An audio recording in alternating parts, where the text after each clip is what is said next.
Hello दोस्तों, आप लोगों का स्वागत है मेरे यूट्यूब चैनल वंदना स्टडी 95 में। कल हम लोगों ने स्वर के प्रकार पढ़ लिए थे। आज हम लोग उसी के आगे पढ़ेंगे। तो कल हमने पढ़ा था स्वर के 3 प्रकार होते हैं। पहला हर्ष स्वर है, दूसरा दीर्घ स्वर, तीसरा प्लुत स्वर। हर्ष स्वर 4 होते हैं, आ ई उ री। और दीर्घ स्वर 7 होते हैं, बड़ा आ, बड़ी ई, बड़ा ऊ, ए, ऐ, ओ, औ। ये आपके दीर्घ स्वर हैं। प्लुत स्वर हिंदी में 8 होते हैं और संस्कृत में 9 होते हैं। तो हिंदी में जो 8 होते हैं वो छोटा आ, बड़ा आ, बड़ी ई, बड़ा ऊ, ए, ऐ, ओ, औ। और संस्कृत में ये री शामिल हो जाती है तो 9 हो जाते हैं। हिंदी में 8 होते हैं। इसके बाद हम इसके आगे का पढ़ेंगे। प्लुत स्वर का एग्जाम्पल जैसे ओम, ओम है। इसके बाद होष्ठ के प्रकार। होष्ठ के प्रकार में 2 होते हैं, एक वृत्ताकार, दूसरा अवृत्ताकार। इसी को हम व्रतमुखी भी कहते हैं और अवृत्ताकार को अवृतमुखी कहते हैं। तो वृत्ताकार में 4 होते हैं, ऊ, बड़ा ऊ, ओ, औ। और अवृत्ताकार में 7 होते हैं, छोटा, बड़ा, छोटी, बड़ी, ए, ऐ, री। तो वृत्ताकार में हम लोग व्रतमुखी, मतलब इसको बोलने में व्रत की तरह आपका मुंह बन जाएगा। तो ऊ, बड़ा ऊ, ओ, औ। ये 4 याद कर लेंगे, बाकी तो इनको याद करने की ज़रूरत नहीं है। 4 याद कर लीजिए, ये अपने आप याद हो जाएंगे। इसके बाद आगत स्वर। आगत स्वर हम जो है इसे बोलते हैं, इसमें जो है ऊपर बिंदी नहीं रहती है, इसी को हम आगत स्वर भी कहते हैं, अर्धचंद्र बिंदु भी कहते हैं और इसको मेहमान स्वर भी कहते हैं। और इसके बाद चंद्र बिंदु। चंद्र बिंदु में जो है यहाँ पे बिंदी रहती है तो इसे चंद्र बिंदु कहते हैं, इसलिए इसे चंद्र बिंदु कहते हैं। इसके बाद जीभ की क्रियाशीलता के आधार पर 3 प्रकार होते हैं। पहला होता है अग्र स्वर, दूसरा मध्य स्वर, तीसरा पश्च स्वर। अग्र स्वर वो होता है छोटी ई, बड़ी ई, ए, ऐ, री। ये आपका अग्र स्वर है। और मध्य स्वर में छोटा आ बस आता है। पश्च स्वर में बड़ा आ, छोटा ऊ, बड़ा ऊ, ओ, औ। आप इसको ऐसे भी याद कर सकते हैं, मध्य स्वर यानी कि जो छोटा है वो बीच में रहेगा। इसके बाद जो 3 वाले हैं वो आपका पश्च स्वर हो जाएगा। तो आप ये दोनों याद कर लीजिए, इसको याद करने की ज़रूरत नहीं है। आप ऐसे भी याद कर सकते हैं, जैसे रात में आप कहीं सफ़र करते रहते हैं तो छोटे बच्चों को हम लोग बीच में कर लेते हैं ताकि वो डरे ना आगे करते हैं ना पीछे करते हैं। तो छोटा आ को आप बीच में रख दीजिए। बाकी जितने 3 प्रकार की जो 3 बने हैं उनको पश्च स्वर में कर दीजिए। इसके बाद बाकी का अग्र स्वर में। आप ऐसे भी याद कर सकते हैं ट्रिक बनाकर। इसके बाद फिर तालु की स्थिति के प्रकार 4 होते हैं। पहला होता है संवृत, दूसरा अर्ध संवृत, तीसरा विवृत, चौथा अर्ध विवृत। संवृत वो होता है, सॉरी थोड़ा जुकाम है, छोटी ई, बड़ी ई, छोटा ऊ, बड़ा ऊ, री। अर्ध स्वर ए, ओ। विवृत बड़ा आ। अर्ध विवृत में छोटा आ, ऐ, औ। तो आप लोगों को ये इम्पोर्टेंट भी है, बहुत बार एग्जाम में पूछा जाता है, बट इनको याद करना बहुत मुश्किल होता है। तो हम लोग इसको ट्रिक के माध्यम से याद करते हैं, जिससे आपको ये दोनों बहुत आसानी से याद हो जाएंगे। तो हम लोग एक चार्ट बनाएंगे जिसमें से ये दोनों आपका कवर हो जाएगा, अग्र, मध्य, पश्च। और ये इधर संवृत, अर्ध संवृत, विवृत, अर्ध विवृत। तो आइए हम लोग उस चार्ट को देखते हैं। आपका ये चार्ट, आप एक चार्ट बना लीजिए, इसमें जहाँ पे इसको अग्र रखिए, यहाँ पे मध्य और ये पश्च।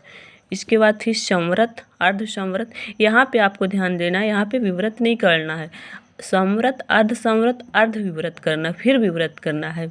आप इसको भी एक ट्रिक के माध्यम से बीच में बड़ा बड़ा जो बड़े वर्ड हैं उनको बीच में कर दीजिए, जो छोटे हैं जो उनको ऊपर नीचे कर दीजिए। इसके बाद फिर आप छोटी ई, बड़ी ई, री। और यहाँ पे छोटा ऊ, बड़ा ऊ कर दीजिए। इसके बाद फिर ए, ऐ इधर बीच का छोड़ दीजिए, ओ, औ। एक इसमें एक इसमें। इसके बाद फिर 2 खाना छोड़ के यहाँ पे आ कर दीजिए, यहाँ पे बड़ा आ। आप इसको 2-3 बार ये चार्ट को बनाएंगे तो अपने आप माइंड में सेट हो जाएगा। इसके बाद फिर कुछ भी पूछे, क्योंकि कभी ज़्यादातर एक चीज़ नहीं दे के पूछता कि अग्र कौन सा है, उसमें साथ में ये पूछ लेता है क्वेश्चन, जैसे कि आपको दे दिया कि इसमें से कौन सा अग्र और संवृत स्वर है, और ऑप्शन में ई दे दिया, ई जो कि सही है, और बाकी इनमें से दे दिया। अब आपको दोनों को याद करना होगा। तो ऐसे में क्या होगा, आप चार्ट बनाएंगे और तुरंत निकल आएगा कि ई को हम अग्र भी कहते हैं और संवृत भी कहते हैं। कुछ भी इसमें से पूछेगा तुरंत निकल आएगा। इसके बाद हमने आपको अग्र मध्य पश्च का ट्रिक बता ही दिए हैं, अगर उसको उतना याद कर लेंगे तो वो आपका वो हो जाएगा। बट उसमें से एक ही चीज़ आप निकाल पाएंगे, इसको नहीं निकाल पाएंगे। ऐसे में आपका कुछ भी पूछे, चाहे पूछ लिए कि मध्य और अर्ध विवृत आ क्या है, मध्य और अर्ध विवृत, इसको मध्य पे भी कहते हैं, मध्य स्वर भी कहते हैं और अर्ध विवृत भी कहते हैं। तो इसलिए आप चार्ट बनाना सीख लेंगे। अगर 2-3 बार बनाएंगे तो माइंड में सेट हो जाएगा, और इससे फिर कुछ भी पूछेगा आप बहुत आसानी से निकाल लेंगे। बस आपको यहाँ बस ध्यान देना है कि यहाँ पे आप विवृत मत कर दीजिएगा, यहाँ पे अर्ध विवृत और इसको विवृत करिएगा। फिर इसके बाद आप लाइन से भरना शुरू करेंगे। तो इसके बाद फिर हम लोग, और यहाँ पे ये छोटा आ को हम लोग उदासीन या शहीद स्वर भी कहते हैं, इसको भी आप ध्यान रखिएगा। इसके बाद हम लोग व्यंजन में हम लोग इसको जो है खड़ी लाइन, इसको शिरोरेखा कहते हैं, और यहाँ पे जो बिंदी रहती है उसको अनुस्वार कहते हैं। यहाँ पे पंचमाक्षर में प्रयोग होता है। इसको उक्षिप्त व्यंजन में ड और ढा के नीचे जो होता है ये उसे उक्षिप्त व्यंजन कहते हैं। ये नुक्ता है। नुक्ता शब्द हम अरबी भाषा का है। ये 4 होता है, का, खा, जा, फा। ये यहाँ पे जैसे ये इसी को ये नुक्ता। तो इसके बाद स्पर्श व्यंजन 25 होते हैं, का से मा तक। ऊष्म व्यंजन 4 होते हैं, सा, सा, हा। और अंतस्थ व्यंजन आपके 4 होते हैं, या, रा, ला, वा। अर्धस्वर हम या और वा को कहते हैं। कई बार एग्जाम में पूछा गया अर्धस्वर, तो या और वा को हम अर्धस्वर कहते हैं। इसके बाद घोष और कंपन के आधार पर 2 होते हैं, एक आ घोष होता है, दूसरा सा घोष होता है। आ घोष होता है, इसमें कंपन होता है, और इसमें इस पे कंपन नहीं होता है। यहाँ पे हम लिखना भूल गए, यहाँ पे कंपन नहीं होता है, आप लोग लिख लीजिएगा। इसमें कंपन नहीं होता है और इसमें कंपन होता है। इसके बाद प्रत्येक वर्ग का पहला दूसरा वर्ण और सा ये आपका आघोष है। इनकी कुल संख्या 13 होती है, पहला और दूसरा, यानी कि का और खा आपका आघोष। इसके बाद सा तो प्रत्येक वर्ग का पहला और दूसरा वर्ण।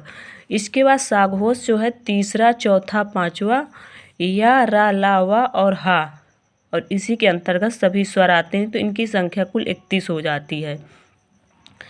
साघोष आप इसको ऐसे याद रख सकते हैं, इसी को घोष भी कहते हैं, क्योंकि कभी कभी ऑप्शन में साघोष ना दे के घोष दे दिया तो आप ये मत सोचिएगा कि हम तो साघोष पढ़े थे। तो इसी को घोष कहो या साघोष, बात बराबर है। इसके बाद आप इसको ऐसे याद कर सकते हैं, तीसरा, चौथा, पांचवा है साघोष में, तो ये 3 लोग हैं। तो जब कहीं भी जिसकी जनसंख्या ज़्यादा रहती है तो वो लोग बहुत अपने आप को बहादुर समझते थे, इसीलिए इन्होंने इसमें से भी ऊष्म व्यंजन से भी इन्होंने हा भी खींच लिया और अपनी तरफ सभी स्वर को भी मिला लिया, क्योंकि बहुत 3 लोग थे तो इनसे ये लोग मजबूत थे, तो इन्होंने अपनी तरफ काफ़ी लोगों को मिला लिया। इधर ऊष्म व्यंजन से भी हा भी वो कर लिया, प्लस अंतस्थ व्यंजन और सभी स्वर। आप ऐसे ट्रिक बना के लॉजिक लगा के याद कर सकते हैं। तो आज की क्लास यहीं तक, बाकी हम लोग पढ़ेंगे कल।